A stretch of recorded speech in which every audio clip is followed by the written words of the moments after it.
Good morning, good afternoon, and good evening to everyone joining us from wherever you are around the world. Distinguished guests, ladies and gentlemen, it is my great honor to welcome you all to this highly anticipated awareness seminar. Before we begin with our main presentation, allow me to provide a brief overview of the initiative that brings us together today.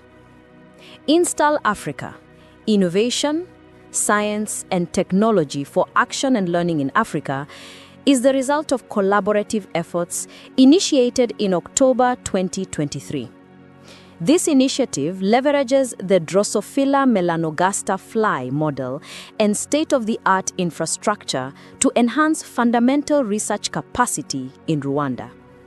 Rwanda has made remarkable strides in advancing its scientific capabilities, recognizing the pivotal role of research in sustainable development and public health. INSTAL Africa was born from a collaboration between the Foresight Institute of Research and Translation Rwanda, or FIRAT Rwanda, and its technical partner, DROS Africa UK, in conjunction with key national institutions such as the National Council for Science and Technology, Rwanda Biomedical Center, the National Industrial Research and Development Agency, the University of Rwanda, and the Rwanda Food and Drug Authority. This collaboration embarks on a 5-year comprehensive capacity development plan aimed at cultivating the next generation of scientists and fostering research excellence across medical, applied, and fundamental sciences.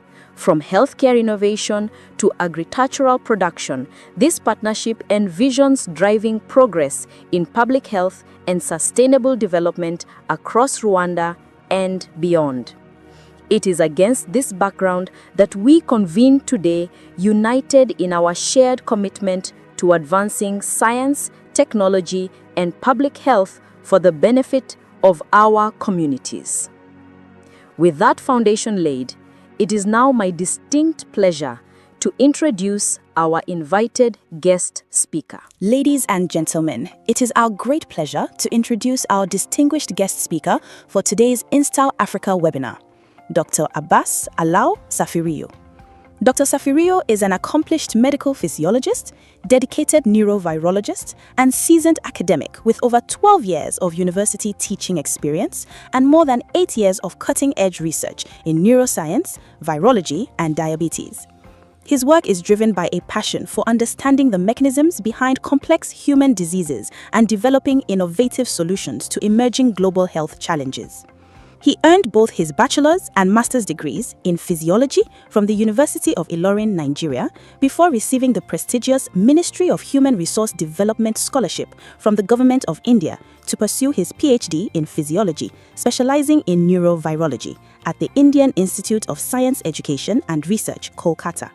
His doctoral research focused on genomic regulation of mouse hepatitis virus pathogenesis, with particular emphasis on the coronavirus spike protein.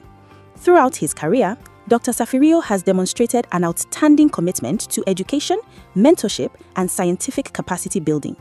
During his doctoral studies, he served as a teaching assistant for graduate courses in physiology and developmental biology, and trained researchers in laboratory animal handling and histopathology techniques.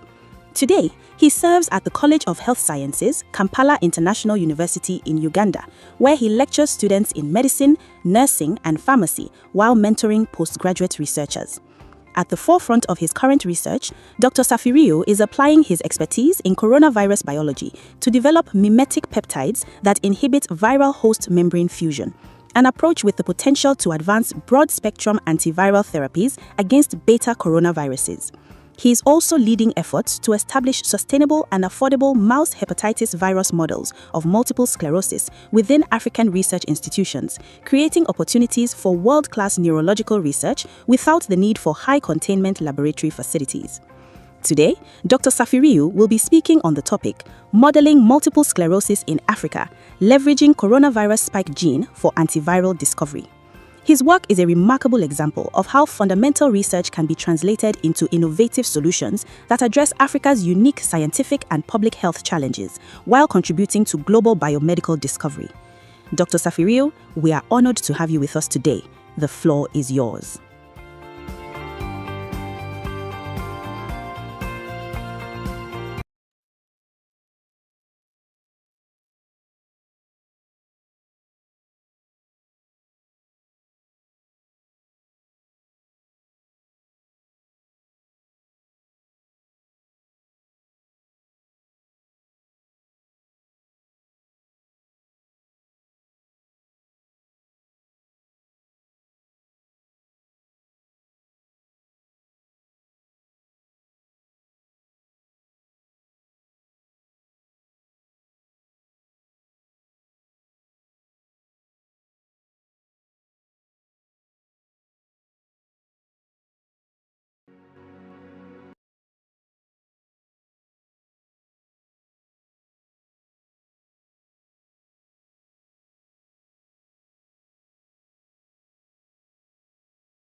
máa bọ̀.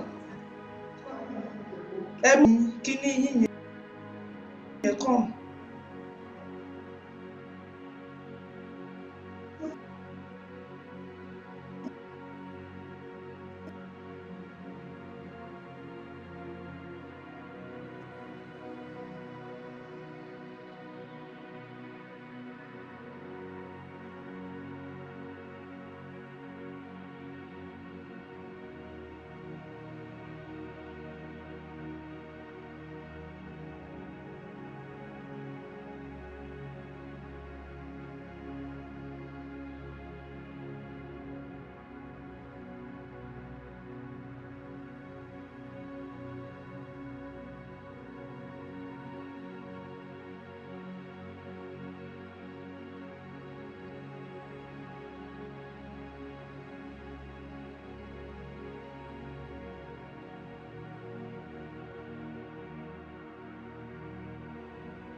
Say this kind of thing is unavoidable. So I'm really sorry. So I thank the FIRAT, INSTAL Africa Webinar Series, for inviting me. This wonderful platform. I've been following their series of talk. I really enjoy it, and I commend their effort in promoting research in Africa. So,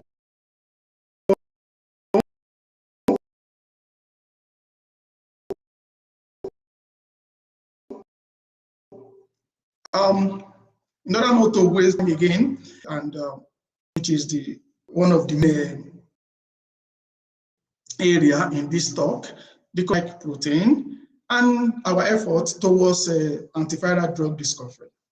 So that is where I will show the data from our published work. Yes, I started from Nigeria, as you have heard from introduction, wonderfully presented, from University of Ilorin. Then I moved to East Africa in Uganda, in Kampala International University. And from there, I proceeded to India for my PhD. And that is where I landed in a prestigious science institute in India, India Institute of Science Education and Research, Kolkata. And you can see the picture of our research complex. So my department is situated in the second floor, somewhere here. Then I met this wonderful woman, Professor Jasuda Salma, who I would say is a godsend, because she really tried as a guide, academic guide, and also in extracurricular.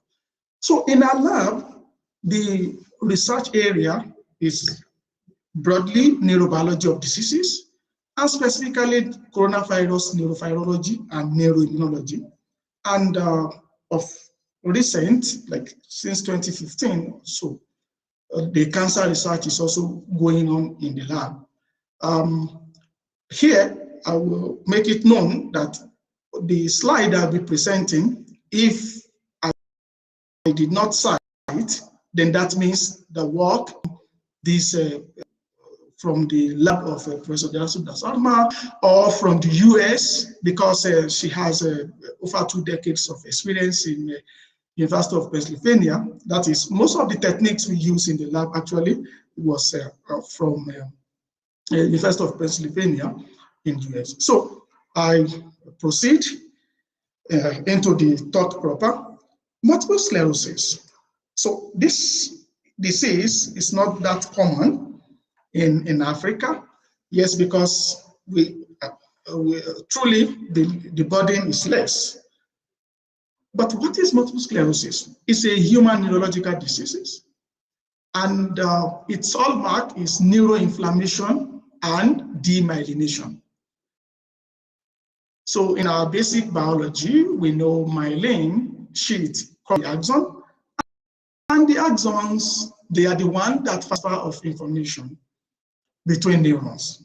And in a layman term, our brain and the spinal cord, they communicate with the other part of the body, and the message they use, impulse, action potential, whatever you call it, they are the vehicle that will facilitate their speed is facilitated by this myelination. So, and now in this disease, there is a chronic, that is for a long term, progressive, it does not just go away, disorder that affects CNS, the brain and the spinal cord, and it's an autoimmune. So autoimmune in the sense that this disease is caused by the attack from the immune cells of the body.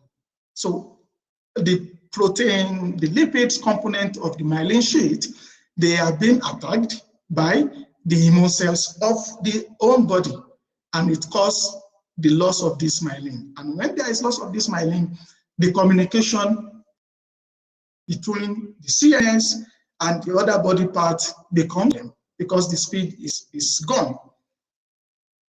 Etiologically, this disease has three causes. We have autoimmunity, that is the one that comes from the immune cells attacking, the one that I just explained. Then pathogen.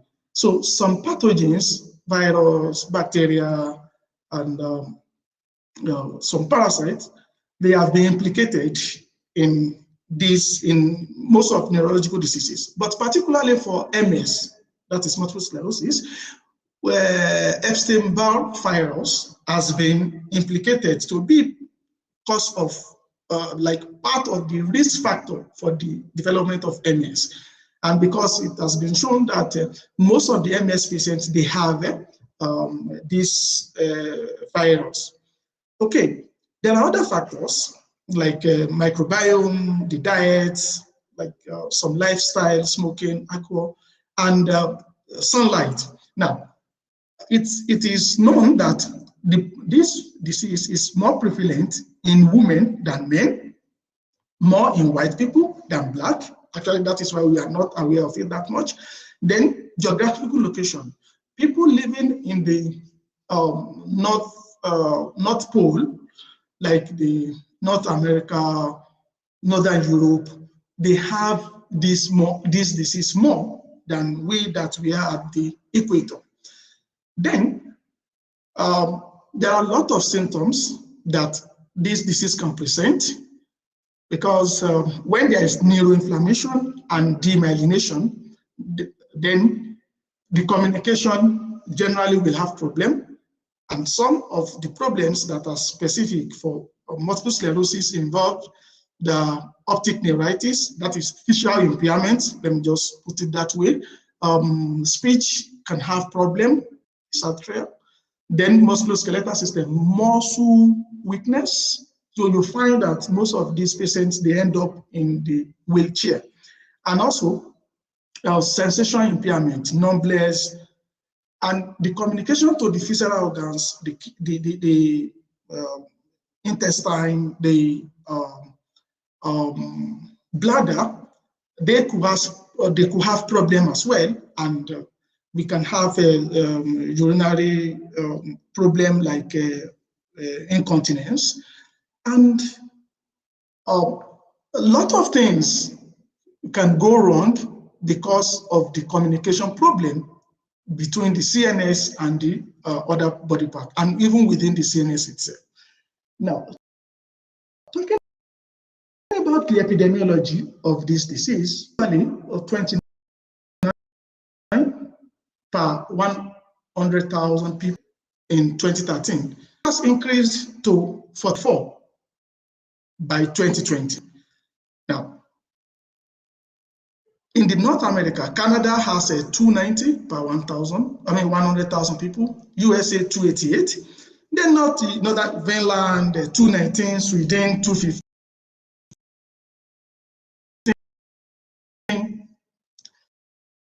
But come to Africa, a body of a person from Africa concerning this disease. You generally in South Africa about 100,000, but then when we go between the groups, then we have Caucasian, that's white people, so having 25.6, Indian group 7.6, mixed ancestral group 1.9, then the black people they have 0.2. Now, as Africans with black color, 0.2 out of 100,000 is not that significant. That is why we don't see it as burden.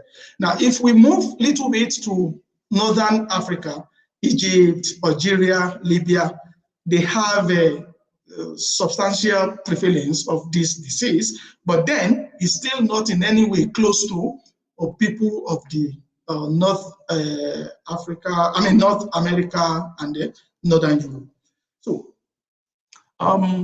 what interests me most in this multiple sclerosis as regard Africa is the effort people are making in understanding this disease is very less. Of course, it's not a burden, that is why. But I am quoting from the paper of one author who has actually tried to work on this MS in Africa context. Adenito Nicholas from Nigeria. So in one of their latest paper, 2025, they say MS is increasingly recognized in Africa, yet significant regional variability exists in prevalence, clinical presentation, and treatment access.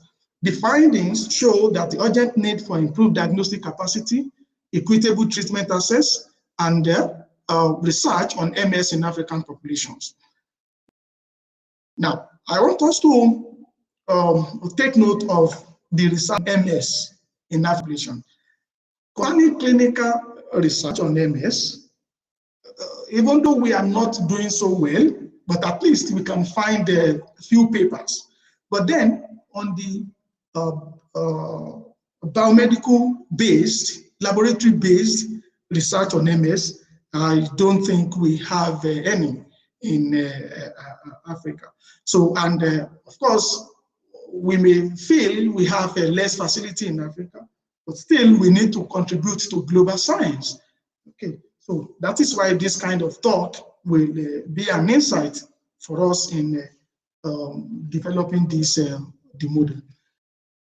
Now, experimental animal model for MS. We have three categories: EAE, that's experimental autoimmune encephalomyelitis, virus in this model, and the chemical in this model. Now, EAE model is the most suitable model, I would say, because it actually mimics the autoimmunity etiology cause of MS, because the mice is going to be immunized with the peptides that are myelin and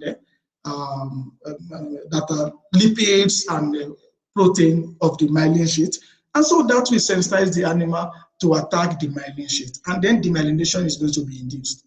Then we have a virus in this model, which is the one I'm going to talk about.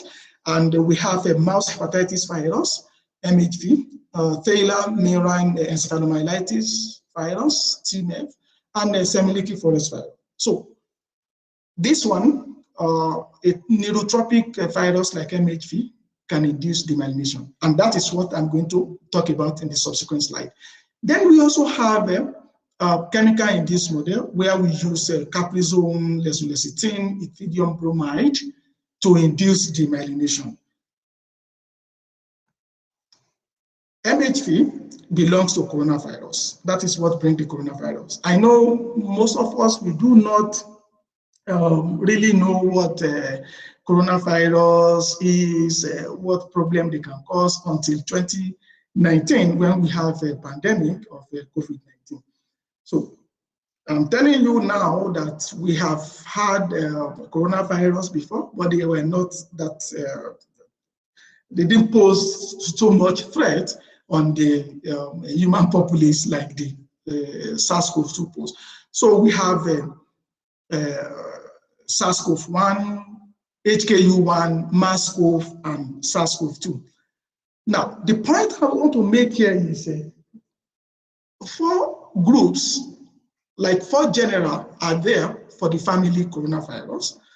And out of the 4, the one that is really posing threat to is a beta coronavirus. And that is where SARS-CoV-2, the COVID-19 virus, belongs. And this same MHV I'll be talking about also belongs. But the good thing is this MHV cannot infect human, and it can be managed in the BSL-2. Okay, unlike the highly infectious virus, human virus like SARS-CoV-2 and MERS-CoV, we cannot do research with them in less than BSL-3 facility. So, generally, coronavirus, they have preference for respiratory system, digestive system, and nervous system as the system where they really attack. MHV, as a member of coronavirus, beta coronavirus, they are single-stranded, non-segmented, polyadenylated RNA virus. And in its genome, we have a structural gene, hemagglutinin esterase, spike, envelope, membrane, and nucleocapsid protein. Then we have non-structural genes that code for different proteins that are used in the replication and of this virus. So, this virus has 5 strains, MHV1, 2, 3, A59, JHM. Now, out of these 5 strains, I want us to pay attention to MHV2 and MHV-A59.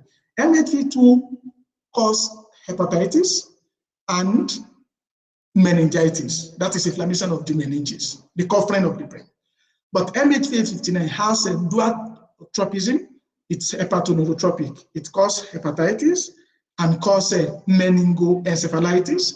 And at chronic stage, it causes demyelination with concurrent axonal loss.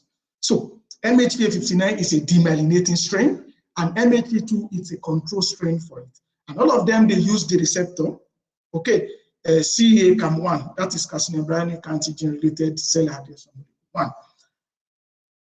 Now, how do we induce this MS using MHV?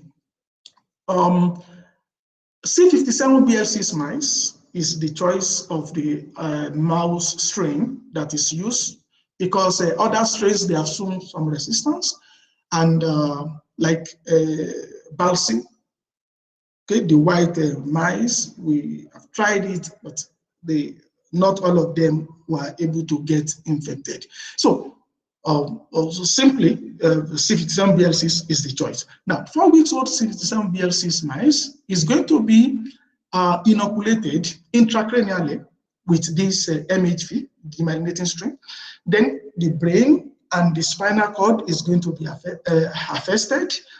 And when the kinetic of this infection is studied, it has 2 phases: acute stage and chronic stage. At acute stage, you see meningitis, encephalitis, that is inflammation of the brain parenchymal tissue, Then myelitis, that is inflammation of the spinal cord. Then at chronic stage, you find demyelination and axonal loss. So the viral antigen and the infectious virus, they are peak at day 5 to day 6, okay, post-infection. Then by day 10, they will have already been cleared, okay. But as this virus is cleared from the system, by day 15, you begin to see patches, small patches of demyelination, and by day 30, you have the peak of demyelination. So, and when you look into the demyelination patch, you find axonal loss there. So this has been shown, and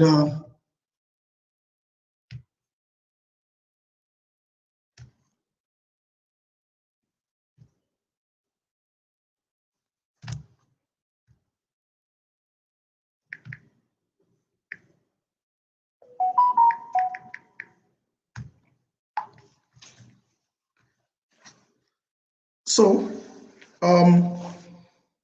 I hope I'm audible.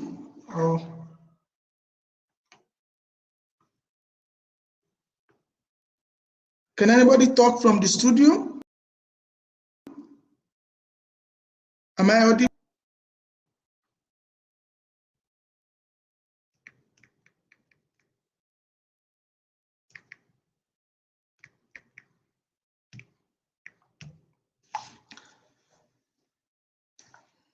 Okay. Join.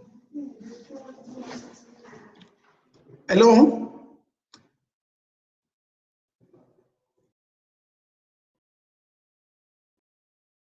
Sir.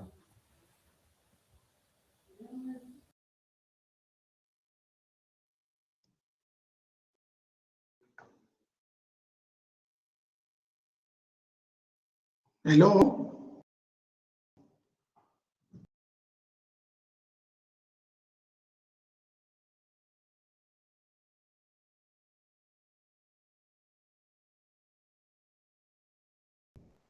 And can listen to me. So when the immune cell filing was also assessed, so we could find the infiltration of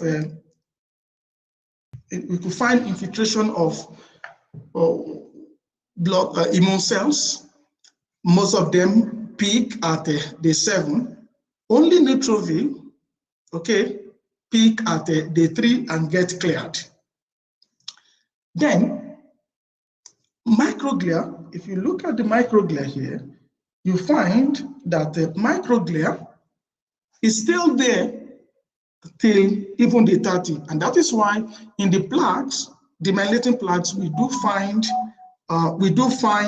the microglia try to strip off this damaged myelin sheet. Okay.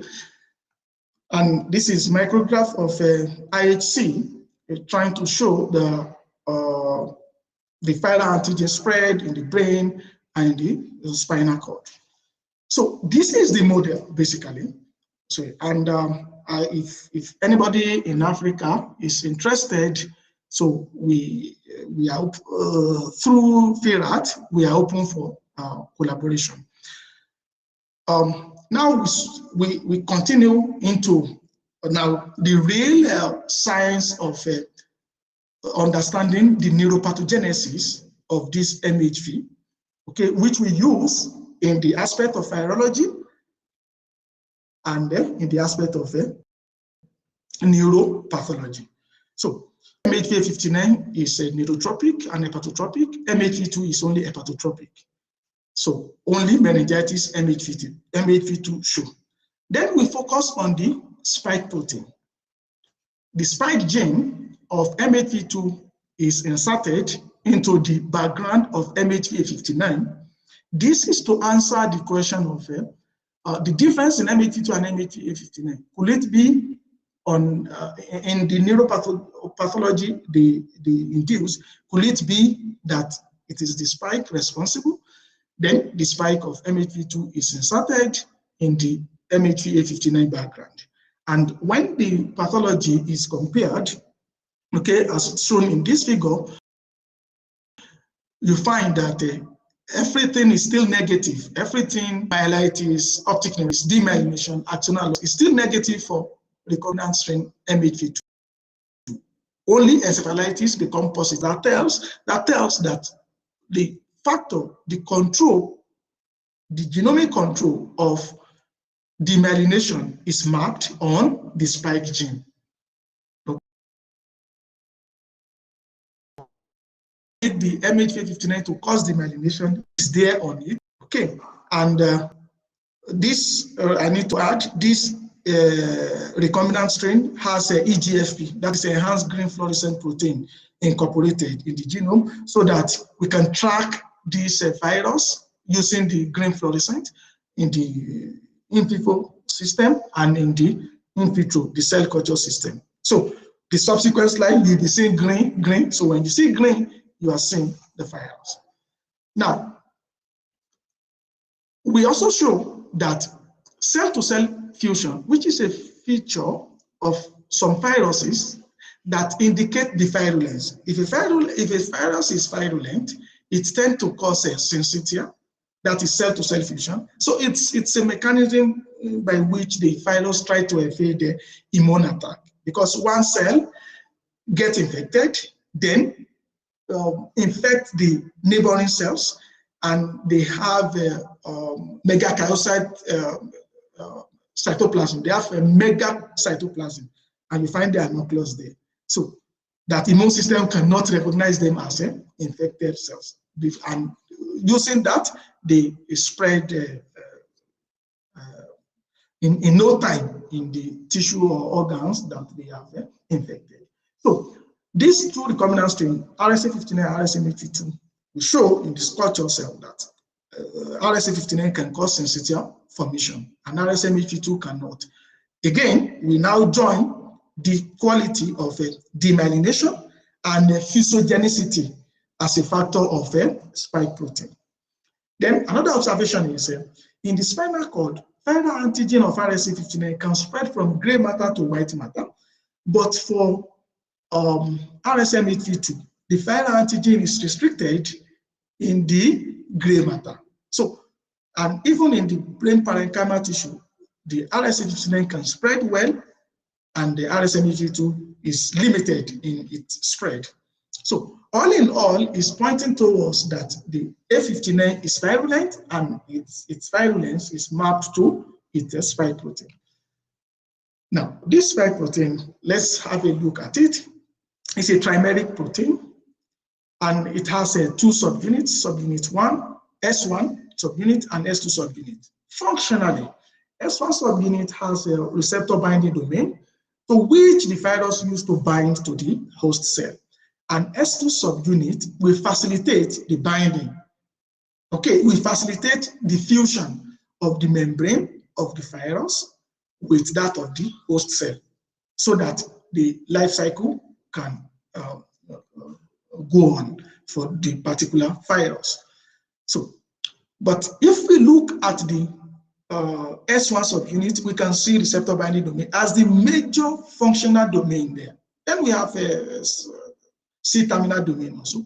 But in S2 subunit, we have a peptide, that's FP, we have HR1, that is heptide repeat 1, heptide repeat 2, transmembrane domain, and then cytoplasmic tail domain.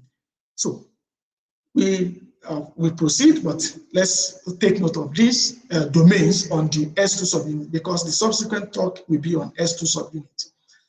Now, this is the cycle of the virus, and it is magnified here, where we see the S1 having a binding domain, which it will use to bind to the receptor. Then we have the S2. Okay, we have the S2 subunit. The classical model of coronavirus host membrane fusion mediated by spike protein is that when the binding occurs, there will be cleavage in the spike protein. One that has receptor binding domain will go with the receptor on the host cell. Now, the S2 will now become fusion competent. It will form a stalk with the host membrane, okay, using the fusion peptide domain to insert into the membrane of the host cell, and the peptide repeats 1 and 2, they form the stalk. Okay. Then there will be 6 Ellis bundle formation, whereby there is reaction, like interaction, between the peptide repeat 1 and peptide repeat 2 to keep the outer leaflet of the membrane of the host and that of the virus stable, and hemifusion will form, then a fusion pore will form. Then the content of the virus can be delivered into the host cell or in the endosome, as the case may be. Now, what we have is on this S2 subunit, what is the minimum essential motif that can be studied, okay, as the main determinant of these pathological differences that we have in the spike of this MHV A59 and that of MHV2. We did a sequence alignment to structurally look at this, the proteins of this fusion peptide, and we found 2 consecutive central proline in the A59 and in the A59, and single proline in the MHV2. And what we did next was to now study these 2 consecutive proline. Okay, this is inspired by the mutagenesis study that has already been done on the coronavirus. Okay, and we then got mutant of 1 proline deleted from RSA59PP and 1 proline inserted into RSMHV2 single P. So as it is shown here, using a site-directed mutagenesis targeted RNA recombination reverse genetics techniques. So what was the findings? Structurally, using molecular dynamic simulation, NMR study, we found that the central double proline provides rigidity to the stretch of fusion peptide, and neuropathogenesis is altered in 1 proline deleted, whereby there is reduced in viral antigen spread, reduced in encephalitis, reduced in myelitis, and even there is loss in demyelination. Okay, so this gives us the importance of these 2 central proline as regard the virulence. Okay, then in another study, retrograde azomal transport, like when the viral antigen travels from the cell body into the axon, from the axon terminal into the cell body. Okay, so this quality is also lost, and retinal ganglionic cell is also lost in 1 proline deleted mutant. And also in culture, cell-to-cell fusion, the physiogenicity is also lost. So demyelination physiogenicity is lost when 1 proline is deleted from the double P there. Then another question is, what do we have in 1 proline adult? Do we have the same as RSA59 double P, so that we can know that these differences is solely the function of these 2 central proline? Then we did that, and structurally we show that insertion of 1 proline gave RSMHV2 of single proline rigidity, local rigidity with similar local tertiary dynamics as the RSA59.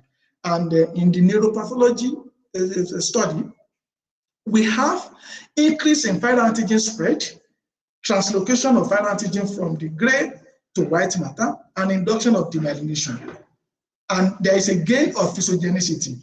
But then, our observation clearly showed that it does not match what we have in the RSA59 double P. Okay, so but of course it makes the single P that is non-virulent to be more virulent as regard the neuropathology they exhibit. Then we did neuroglial tropism. We checked the individual cells of the CNS. Okay, and that study using the in vivo and in vitro approach. The in vitro approach involved use of the primary culture cell. The cells are gotten from the day-old pups, and the cells are isolated, and they were infected and studied elegantly. And even the cell line of nervous cell origin, N2A for neuron, DBT for astrocyte, N9 for microglia. We studied that, and the findings show that for the neuron, microglia, and matured oligodendrocytes, the presence of double P actually give them robust infection. But for astrocyte, it does not need double P presence before it gives robust infection. The same thing for meningeal fibroblast and choroid plexus fibroblast.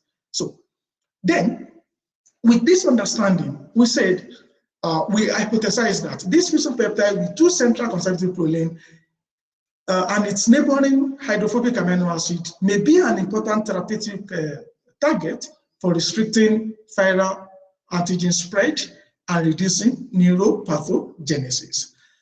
And the approach we use for this therapeutic is using mimetic peptide. Okay, so and what we propose is that, okay, I've explained the classical model of virus host fusion by spike.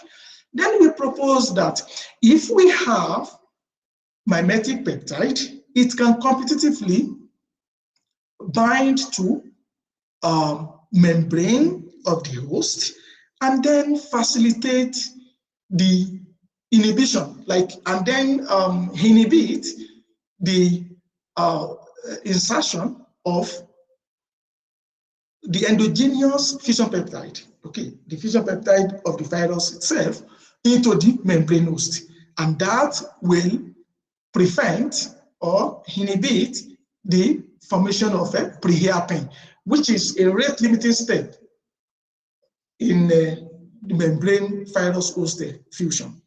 So then we use this approach, in vitro approach, using cell-mediated cell-to-cell fusion and the virus infected cells treated with peptide, and the in vivo encapsulating the peptide into the liposome to prevent immunogenicity, okay, into the mice. Then we use a bioanalytical approach as well, where we simulate the cell membrane of the host using the liposome and the peptide. And we study their interaction. And we have carefully designed 4 mimetic peptide analogous to the 4 viruses, okay, that I have been discussing. So, mimetic fusion peptide, MFP, treatment, pre and post absorption. So this, I would say, it's a standardization phase when we are trying to get at what point do we introduce the mimetic peptide. We first co-administer, but then we had a little or no effect, even at high dose. But when we use, when we treated the cell post viral absorption, okay, let me put it this way.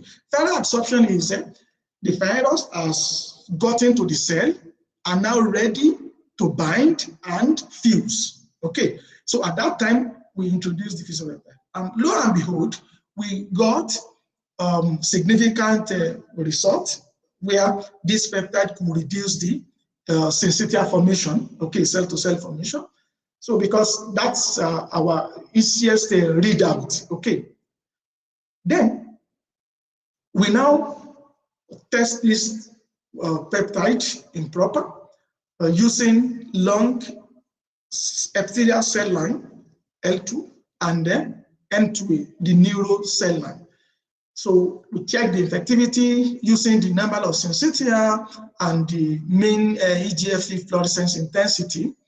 And the findings show that, the results show that the MFP, okay, reduce this infectivity in the both cell lines, and the maximum effect we got from MFP 633. Now, MFP 633 is the one with double proline of RSC59, okay, as it is shown here. Okay, here.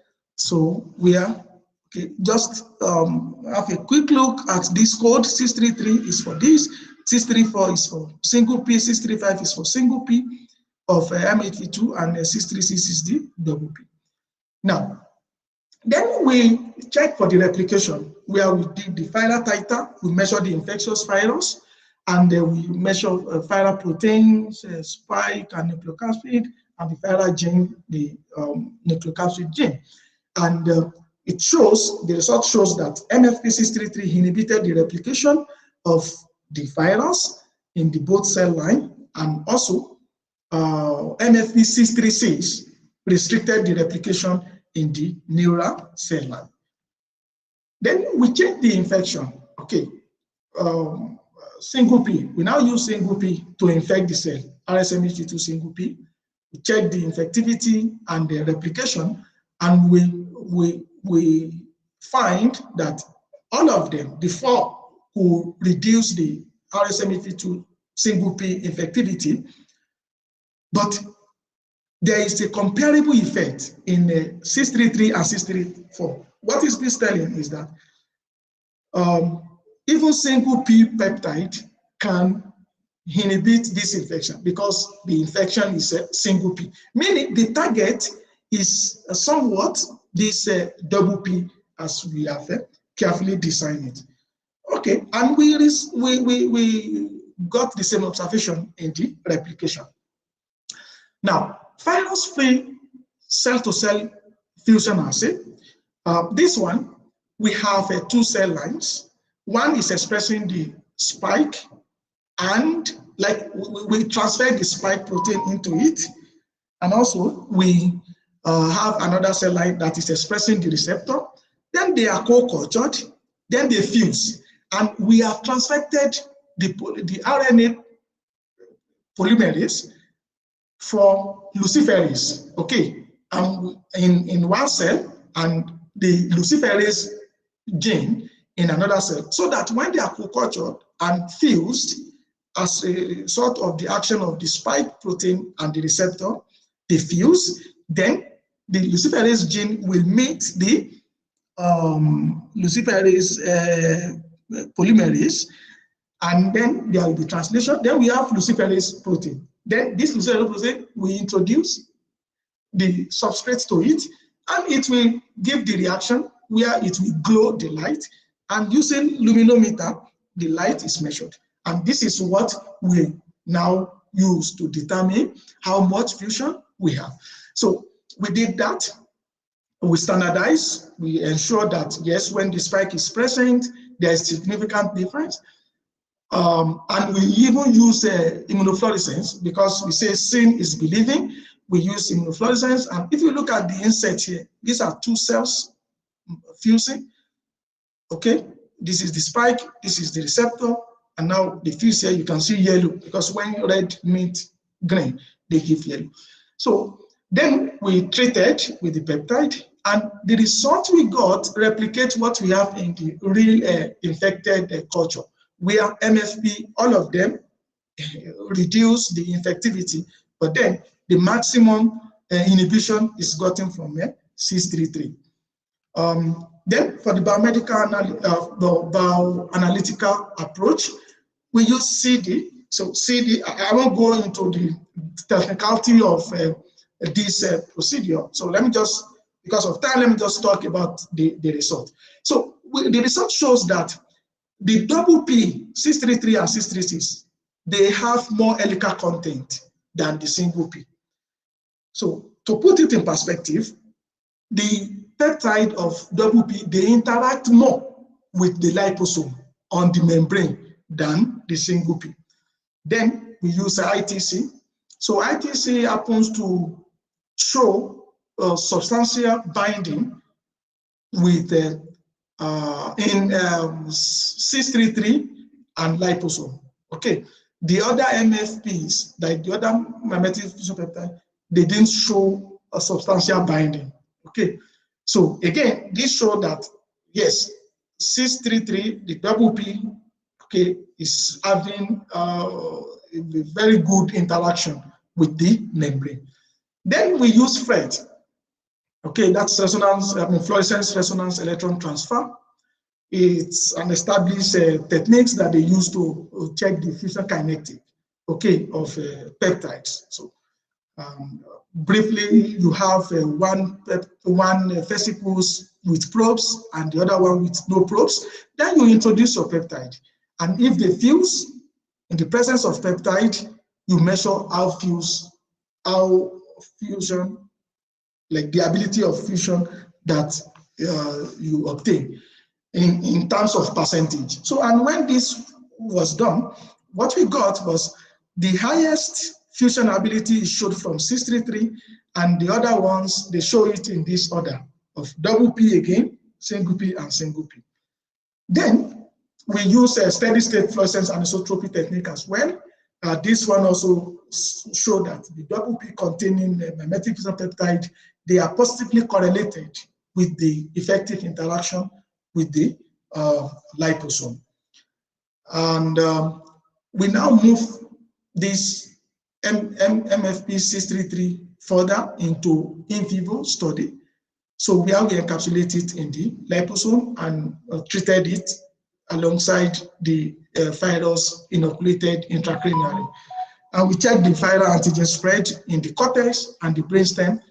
And what we find is a significant difference in the group treated, where it restricts the viral antigen spread in the brain. Now, taking all this together, this is what we proposed, and this is the summary of our findings, where we say mimetic peptide with centrally positioned proline-proline dyad possess more propensities to perturb and interact with the membrane interface, and which will actively compete with the viral fusion peptide for insertion on host membrane during viral host fusion process. And this will ultimately lead to restriction of viral entry, infectivity, and replication.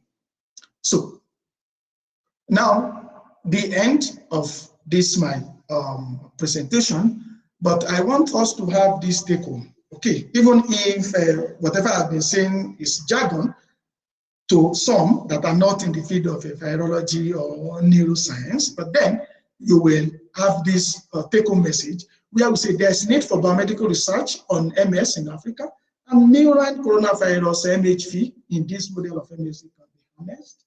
And also the understanding of pathogenesis of murine coronavirus has shed more light on pathobiology of human coronavirus and help guided insight into long neuro-COVID. Okay, and the fusion peptide of spike protein of coronavirus is a viable therapeutic target towards antiviral drug development, particularly membrane fusion inhibitor, as it is displayed in the data I presented. So I draw the curtain by acknowledging my lab, past and present member, the government of India, INSTAL Kolkata, Department of Biological Sciences, and all these beautiful faces you are seeing. These are the people I met in the lab or I left in the lab, and this is my group. Okay, so where we work on the spike protein. Yes, thank you for listening. I also need to acknowledge the contribution of these two doctors, Dr. Nikes Diwangan and Dr. Wahida Rahman. They are from chemical sciences, and they really helped me in the bioanalytical aspect of the data I presented. So thank you so much for your attention, and the floor is open for question and answer.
Please, let's keep the questions coming.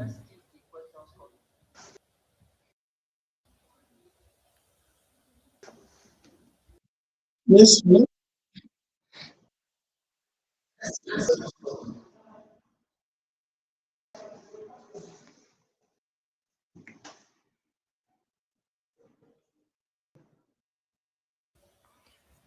Now, Dr. Abbas, while we are waiting for other questions to come in, please can you tell us what are the challenges that you have Okay. faced in this course? And then, considering from your presentation that Africa is always, behind in this kind of research. So what can we do? What do you think is the way forward to assist African countries, low resource countries to also partake in this scientific engagement in the global scientific community? Thank you. Okay. Okay. Yeah, thank you for that question. Yeah, it's really a pressing issue when we look at the way we handle research in Africa. But then what I've seen as the solution is still collaboration. Okay, is collaboration. These people are ready to help. Okay, and but it's nothing of 100 to 0 contribution. No, like 80 to 20. So if from our side, we can provide like 20% facility, then there are collaborations, that are ready for collaboration in promoting research in Africa, where they can 80% facility. What I have seen as the problem is the so-called 20%. We even find it okay for of actualizing the model, like MHV model of MS in Uganda. Just say, for example. So, am I audible? Yes, please go ahead. Oh, am I audible? Okay, let me continue. Okay, so like in Rwanda, we can try to has minus 80, okay, minus 80 refrigerator, relatively stable power supply, then the facility, that is safety cabinet, level 2, then liquid nitrogen tank,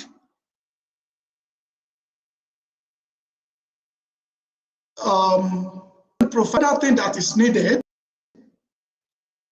the antibodies, the virus itself, the antibodies, the even pipettes,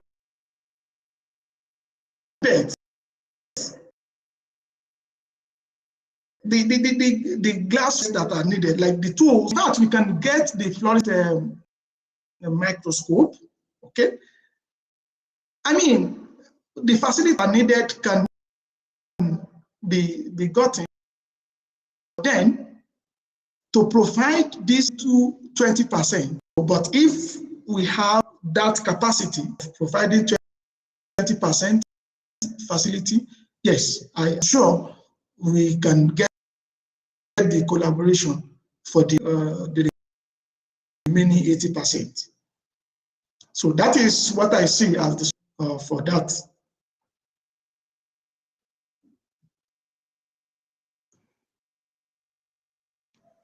Okay, I can see some question.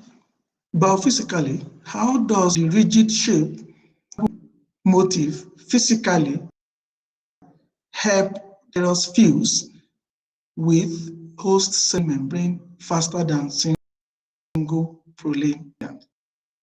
Very good question.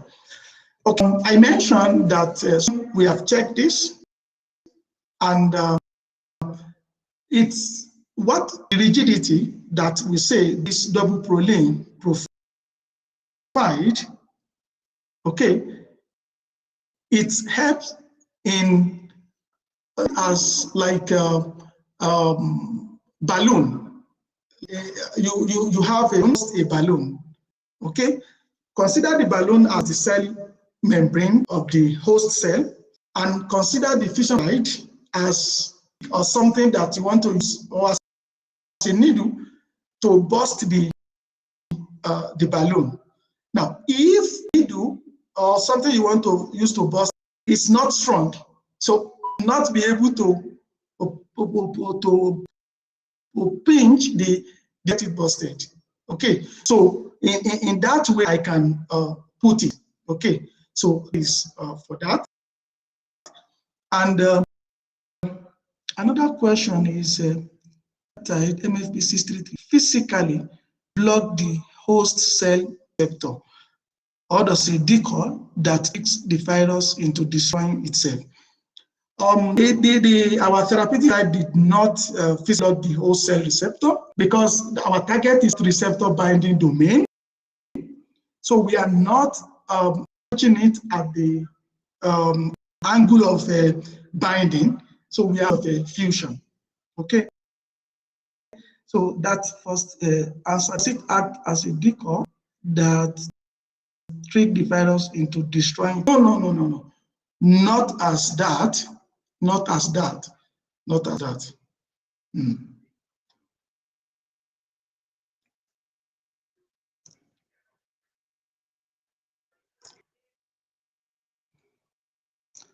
Can this mimetic peptide approach universal plug and play platforms? Okay, very good question. I appreciate the question. Yes, because a lot of time reviewer ask this question, and sometime at one time in point we claim that this mimetic peptide can be a pan-coronavirus fusion inhibitor. We tried SARS-CoV-2, but at the level of spike, okay, transfecting spike protein into the cell, like cell fusion assay that I described. We tried using this same mimetic peptide engineered by MHV for SARS-CoV-2, but at the level of spike, no infection. And yes, we got the result, okay, a promising one, but because we didn't have a BSL 4 or 3.5 that, and we didn't have the SARS-CoV-2 virus at our disposal at that But then, you say, this can be used as a plug and play, as you have put it, but it sets a testing bed, okay, designing membrane inhibitor for SARS-CoV-2. Okay, so one of our studies from the Professor Devnath Pal I showed in the acknowledgement slide, it was to check this double proline, the pandemic, the coronavirus pandemic that we know, the COVID-19. And we found that 2 actually has this double proline, okay, as SARS-CoV-1 did not have. Although it's on the MHV acid, the MHV A59 has it when we do alignment, but it cannot be used as plug and play, but it's a platform, it can be used as a platform to give insight in developing the antiviral drug for pandemic coronaviruses, of course, in the future.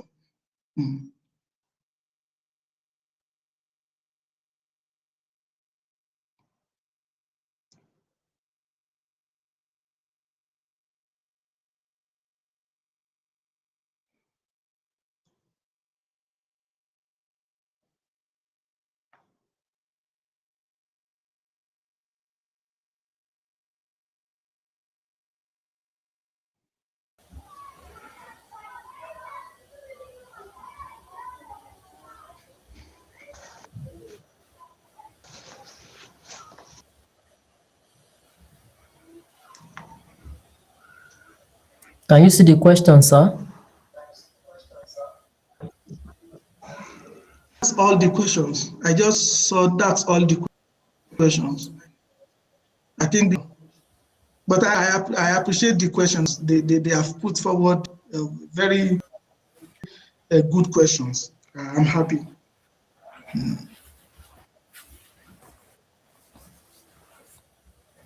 Thank you very much, sir.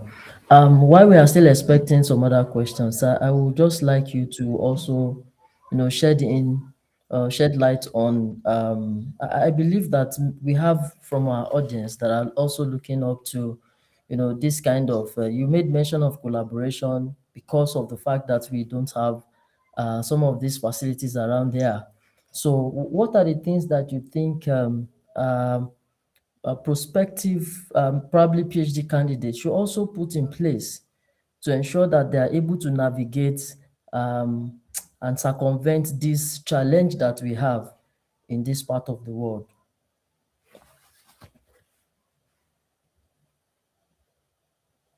Thank you. Tell you the truth, at present, there is little effort, from my observation, there is little effort that potential PhD candidates can harness in these present African settings, okay, in this kind of science. However, with good networking and proper networking, it is abroad. The people abroad, the guys abroad, they really want to help the Africans. But there are prerequisites that are needed. They want to see your curiosity. They want to, even if you don't have access to facilities of this research in low resource settings like Africa, show us that you can think in advance as regard the science questions that you will ask. So I will try to appeal to our PhD candidates, try to better work, okay, or at proper networking to secure a PhD position, a PhD student position abroad. And that will really go a long way. But try to locally do things that like it's also an effort, but we still have a long way to go. The gap is so much that on our own, at present, we cannot close that gap. So, but at least if we try to get the opportunity abroad, and we are many, we grow, then we come back home, then we, in no time, we will have our science, if not at the same level as the advanced countries, but at least we will not be in this level. In fact, the prototype we can use for that is China. Before China reached the level they are now, 100 years back, 150 years back, their science was not in any way close to US. But you see them today, they are people to US, to government take it over. They are required. Now the government can fund, and the science, good science happening in their country in today. So that is my mission as to that. I know it's a complex thing that you can have a contribution as regards what would be the solution, but from that I can say.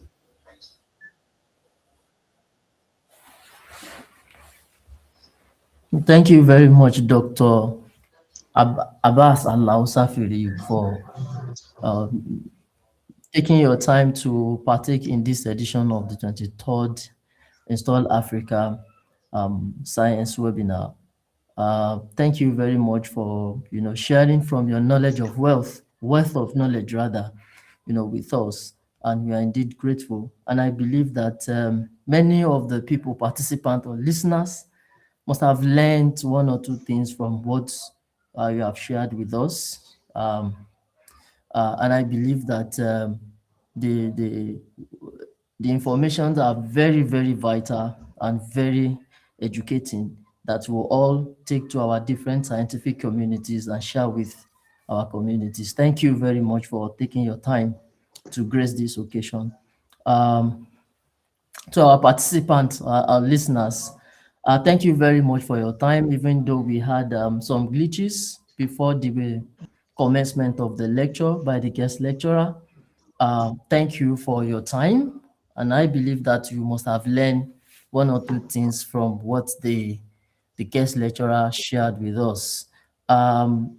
Regarding our next edition, please stay tuned to the Symposium on Discovery Science. That is where there is always update for the next edition of INSTAL Africa Science Webinar.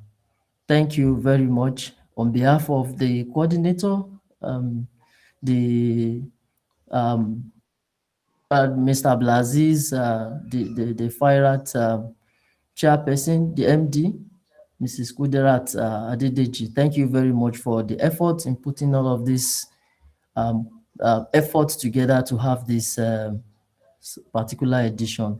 Thank you very much from all of the organizers. Thank you. God bless you. Until we meet again, thank you very much, Dr. Safiriyu Abass. I believe that when next we call thank on you for you inviting will me. not hesitate to. Yeah, it's my pleasure. I believe you will not hesitate to Yeah, answer to our sure. call, It's my pleasure much for and also inviting me. benefit us again from your wealth of knowledge. Thank you very much. Till we meet again. Bye. Yeah. Thank you. Bye.